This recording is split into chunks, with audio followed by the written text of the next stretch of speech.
Ako ang pinakamakapangyarihang tao sa lugar na ito. Lahat pag-aali ko. Wala pwedeng pumaga sa akin. At kayo? Kayo? Mga patay gutom kayo. Mga hampas lupa. Sa akin lang kayo kumukuha ng lakas. Pera ko ang nagpapaikot sa inyo. At itong sugalang ito, teritoryo ko to. Ako ang padrino dito. Politiko hawak ko. Sagot ko puhunan mo. Kapalit, kaluluwa mo. Alak at babae? Pag gusto ko, nakukuha ko. Kahit sino, mapapaipit ko sa palad ko.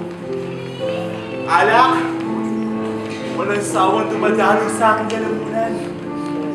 Ito ang dugong dumadaloy sa aking kalamnan.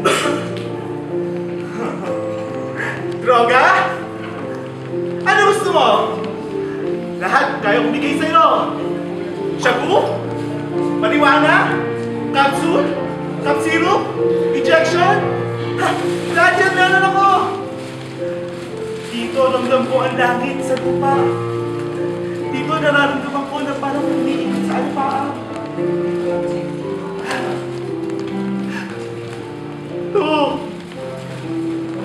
Ito ang buhay ko. Makapangyarihan. Lahat meron ako. Ako na pwedeng bumangga. Pero, nasaan na lang yung pamilya? Bakit ako nag-iisa? Bakit nila ako iniwan? Bakit ako naghihirap ngayon? Kung may Panginoon, bakit ako ganito? Naghihirap, nag-iisa.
The one